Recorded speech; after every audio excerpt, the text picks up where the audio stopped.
مخاطبین از رسانه پشت پرده ماجرای فیلم استاندار سابق یادتونه تیم زنه میگه که منم تویی وای گلزار جابجا کرد. مخاطبین عزیز رسانه پشت پرده، سلام. بنده امین فردین، خوشحالم که به همراه تیمم بار دیگه با یک برنامه پشت پرده دیگه با شما هستیم. امیدوارم که هر کجای این کره خاکی که هستید حال دلتون خوب باشه. این روزها یک خبر در صدر اخبار رسانه‌ها و فضای مجازی قرار گرفته و اون هم بازگشت مهراد جمع به ایران هستش و خیلی از دوستان به ما پیام دادن، دایرکت دادن که آقا آخرین وضعیت مهراد جمع چی شده که برگشت ایران؟ آیا گرفتنش، نگرفتنش، قراره چه اتفاقی بیفته؟ چون که چند روز پیش ما در یک ویدیو اعلام کرده بودیم که مهراد جمع در ایران یک شاکی خصوصی داره و شاکی خصوصی مهراد جمع هم هادی حسینی مدیر برنامه‌های سابقش بوده، چرا که روز آخری که مهراد جمع از ایران خارج شد یک خواننده مجاز بود و حتی روی استیج بود و برای ماهای آینده هم رزرو شده بود اجرای کنسرتاش که خبر خروج مهراد جمع برای همیشه از ایران باعث شده بود که تمام کنسرت‌های داخلی مهراد جمع هم کنسل بشه. همین اتفاق باعث شده بود که هادی حسینی هم در دادگاه از مهراد جمع شکایت بکنه و به گفته خودش 25 میلیارد تومان ضرر و زیان از دادگاه حکم گرفته بود برای مهراد جمع و حتی گفته بود که حکم اینترپل و سایر موضوعات رو هم گرفته برای مهراد جمع. و همین موضوع باعث شده که یه عده گفته بودن که اگر مهراد جمع برگرده ایران قطعاً توی فرودگاه بازداشت میشه و ما دیدیم که مهراد جمع خیلی شیک و مجلسی با اعتماد به نفس سوار هواپیما شد و همه رو شوکه کرد و بدون اینکه به کسی خبر بده دیدیم که سر از فرودگاه امام در آورد. حتی یک وایس محرمانه هم به دست من رسیده که این وایس مال 3-4 روز گذشته هستش، یعنی قبل از ورود مهراد جمع به ایران که دنیا جهانبخش برای یکی از دوستاش یه وایس میفرسته که اعلام بیخبری و بی اطلاعی میکنه از مهراد جمع و میگه که من ازش خبر ندارم. هرچند دنیا جهانبخش چند وقت قبلترش، یعنی 2-3 روز قبلترش که میشه 3-4 روز پیش هم چند تا استوری گذاشته بود و گفته بود که مهراد جمع 3-4 روزی رو خونه نیومده و قراره که برگرده ایران. همین خبر برگشتش به ایران هم خب خیلی رو ناراحت کرده بود و نگران، چون گفته بودن که بابا ایران حساب کتاب نداره که یا ممکنه که طرف برگرده ایران یه بلایی سرش بره. اول بریم این وایس لو رفتم که نه محرمانه دنیا جهانبخش رو ببینیم، برگردیم یکی دو تا وایس دیگه هم دارم و برسیم به آخرین اخبار مهراد جمع در ایران. اصلا چی بگم، واقعا حالم خیلی بده، دارم بدترین روزای زندگیمو میگذرونم. هر جای خونه میرم یاد مهراد میافتم، میگم اینجا نشسته بود داشت غذا میخورد، اینجا خوابیده بود، اینجا داشت نمیدونم پشت سیستم بازی میکرد، اینجا میرم همون مسواکشو میبینم، لباساشو میبینم، همینجا بوی مهرادو میده، من نمیشونم، حالم خیلی بده. هیچ خبری هم ازش نیست. نمیدونم، واقعا نمیدونم باید چی کار کنم. آرتام هم دیروز سونوگرافی اصلا قیافش ناراحت بود. بله، این وایس با گریه دنیا رو هم دیدیم و بله این وایس فکر کنم ناراحت کننده باید بگم از دنیا رو هم شنیدیم. یه نکته هم بگم که من در طول 3-4 روز گذشته وقتی با دنیا صحبت می‌کردم وضعیت همین بود، یعنی همش در حال گریه بود، میگفت من دنیا رو دوستش دارم، من عاشقشم، نمیدونم دلم براش تنگ شده، الان من جواب این بچه رو چی بدم به دنیا میاد. رفتم سونوگرافی، همه با پدراشون بودن، من تنها رفتم سونوگرافی و این برای من تلخه. حتی دوستاشم که اومده بودن پیشش چون همش میگفتش که من وسایل خونه رو میبینم یاد مهراد میافتم، دوستاش گفتن ما بریم وسایل رو برداریم ببریم که تو اینا رو میبینی یادش نیافتی، که خودش هم قبول نکرده این اتفاق رو. و حالا یه دم توی فضای مجازی من دیده بودم گفته بودن که آقا این دنیا جهانبخش واقعا حامله است، شما این عکسایی که ازش داریم میبینیم انگار فتوشاپ تو این. دوستان عزیز من دیگه الان بعد از این ویدیو زنگ بزنم به دنیا بگم لحظه‌ای که میخواد بچه رو بکشی بیرون یه سری جاها رو شطرنجی بکنه قشنگ شما لایو ببینید تا باور بکنید طرف حامل است. دیگه تنها کاری که فکر کنم بشه اثبات کرد همین قضیه است. چون من از مهرادم پرسیدم، گفتم مهراد واقعا این دنیا ما رو اسکل ایسکا کرده یا واقعا حامله دیگه؟ مهرادم تایید کرد. خواستم بهتون بگم که دیگه مهراد که نمیاد به من نسبت به این قضیه دروغ بگه و دیگه اصلا مشخصه دیگه تو سونوگرافی و جاهای مختلف که فیلم منتشر می‌کنه. 2 ماه دیگه این هم صبر کردید، 2 ماه دیگه هم صبر بکنید ببینیم این بچه میاد بیرون یا نمیاد بیرون. هرچند یه دم میگن که خب الان دیگه مهراد هم برگشته ایران و یه سناریو میسازه و میگه که بچه‌م تق افتاد. که بعد این دوستان بگم که این قانون در کل اروپا هست، حالا انگلیس هم از اتحادیه خارج شده ولی این قانون هست که بچه فکر کنم اگر بیشتر از 5 ماهش بشه شما دیگه اصلا اجازه نداری بچه رو بندازی، حتی اگر بخوای هم نمیتونی، چون بچه باید چرخ بشه و قتل حساب میشه و دولت میگه که باید بچه رو به دنیا بیاری بدیش به ما حتی اگر نمیخوای. واسه این از دوستان در جریان باشن که این قانون هست. البته من خودم تا حالا حامله نشدم، بچه به دنیا نیاوردم، ولی فکر میکنم بیشتر از 4-5 ماه اگر بگذره از حاملگی مادر دیگه نمیتونه بچه رو بندازه. و یه دیگه هم میگفتن که آقا این طرف دنبال فالوور و اینا هست، حالا خدایی انصافا نگاه بکنین، طرف 12-13 میلیون فالوور داره، ستون گنگ فالوورای نامنظم بعد بهش بگیم دیگه لامصب مگه فالووری هم مونده این داره ببره دیگه؟ از اون رلای گذشته و خفه کردن و چیزای مختلف بگیر بیاد این آخری هم دیگه ازدواج با مهراد جمع کلا فالوورا رو شست برد دیگه. طرف فالوور برای چیشه الان تو این وضعیت؟ حالا میرسیم به این آخرین وضعیت مهراد جمع به ایران. خلاصه خبر رسید که مهراد جمع رسیده ایران. ما هم پیش بینی کردیم گفتیم خب الان این هادی حسینی مدیر برنامه سابقش حکمش گرفته دیگه، همونجور که بسته میبرنش دیگه و میگن که این حکم داره، بعد داره شاکی خصوصی داره، بده رضایتش رو بگیرید 25 میلیارد.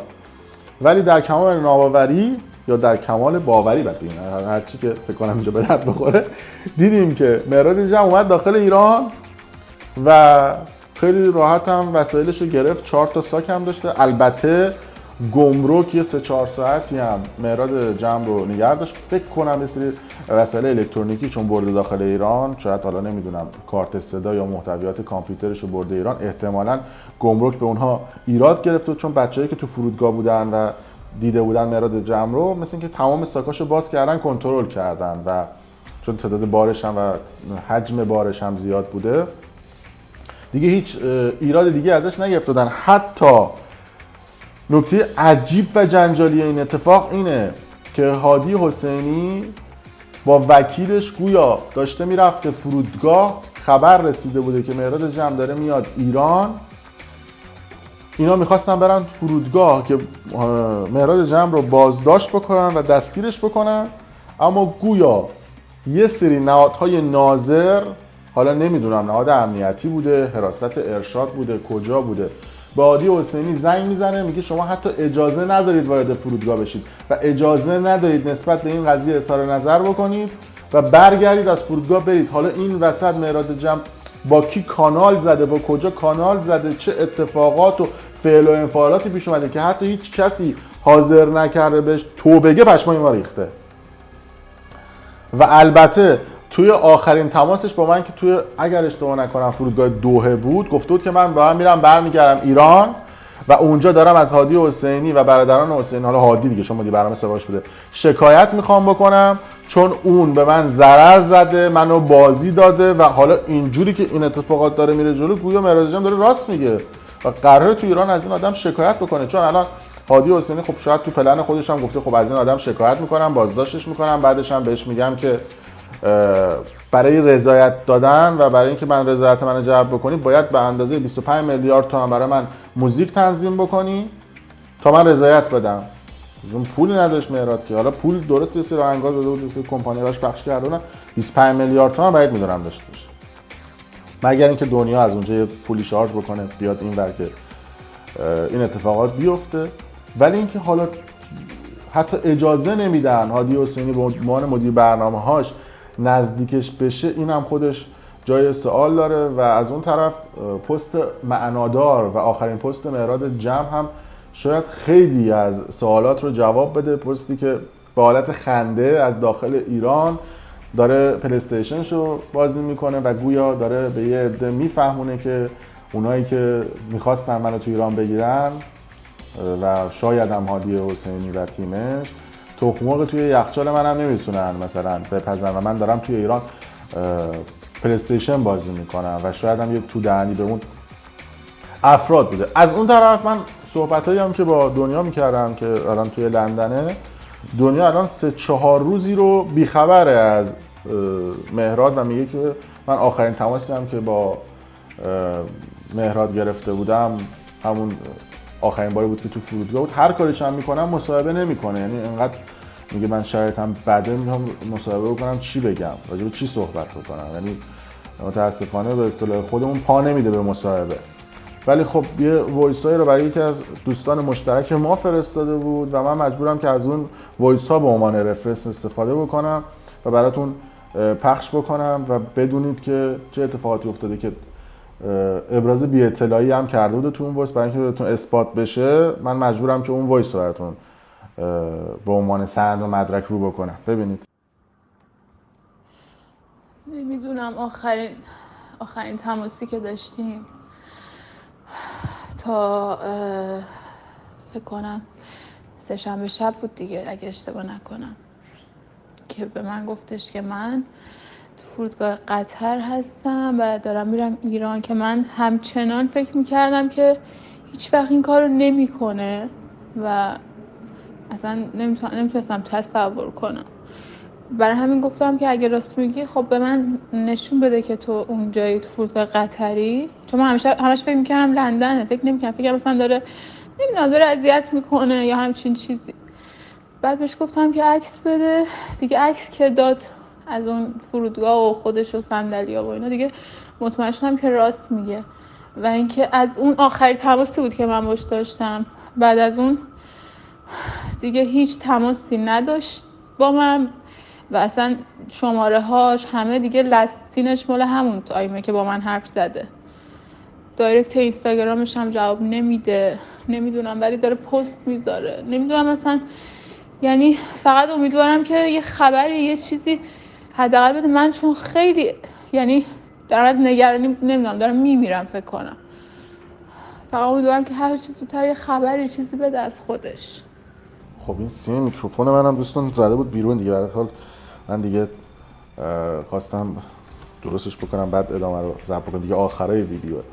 در هر صورت این چیزی هم که ما خبر داریم گویا مهراد جمع در حال حاضر توی تهرانه، یه سفر هم رفته بود آبادان برگشته، حالا توی تهرانه و میخواد ادامه فعالیت خودش رو در تهران انجام بده. البته طبق تجربیاتی که از قبل وجود داشته مهراد جمع فکر نکنم حالاها بتونه به صورت مجاز در ایران فعالیت بکنه. شاید ادامه فعالیت خودش رو در دنیای موسیقی ایران به صورت زیرزمینی و غیر مجاز ادامه بده، مثل خیلی از خواننده‌ها. حالا میتونیم یاس رو مثال بزنیم، میتونیم حمید صفت رو مثال بزنیم یا خیلی از خواننده‌های دیگه که الان دارن داخل ایران به صورت غیر مجاز فعالیت میکنن. تازه درآمدشون هم یه مقداری بهتر از یه سری از خواننده‌های مجازی. طرف اگر بتونه مجوز خروج از کشور بگیره، چون مهراد حالا برگشت ایران اینجوری که این برگشت ایران من بعید میدونم ممنوع مثلا خروج بشه حالا. ولی چیزی که من دارم حالا تحلیل آنالیز میکنم این هستش که شاید بخواد از حالا به بعد ادامه فعالیت موسیقی خودش رو به صورت زیرزمینی یا غیر مجاز ادامه بده و ببره جلو. و البته هم گفتم دیگه این خروجش از لندن من همیشه برام سوال شده و هنوز هم بی جوابه که این آدم چطوری حاضر شده صبر نکنه و به دنیا آمدن اولین فرزند خودش و تنها فرزند خودش رو نبینه و خروج بزنه از لندن بره، هرچند به خاطر فرزندش میتونه این اقامت رو داشته باشه و برگرده به لندن. ولی الان فکر کنم همه ایرانی‌ها دوست دارن از ایران مهاجرت بکنن. فقط دو نفر توی دنیا بودن که میخواستن برگردن ایران. یکی این مهراد جمع بوده، یکی هم خانواده پهلوی هم فکر کنم دوست دارن برگردن ایران.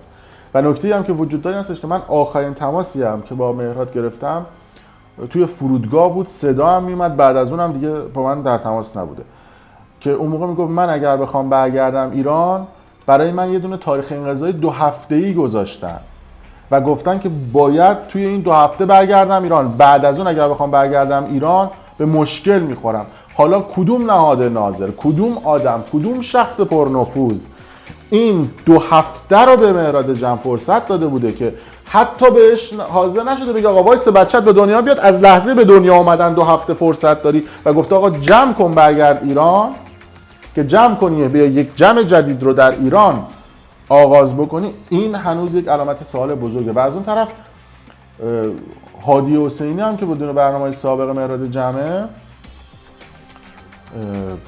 این وسط هنوز دستش به مهراد جمع نرسیده. یعنی چی داره این وسط کار مهراد جمع مدیریت میکنه که نتونن کاری به مهراد جمع داشته باشن؟ این هم برای ما یه سوال هستش. در هر صورت مرسی که تا این لحظه با ما بودید. اگر دوست داشتید کانال پشت پرده رو سابسکرایب کنید، ویدیو رو لایک کنید و برای دوستان خودتون به اشتراک بذارید. آخرین خبرها اگر به دست ما برسه و موفق بشم با مهراد جمع من تلفنی صحبت بکنم ازش میپرسم و به شما خبر میدم. مرسی.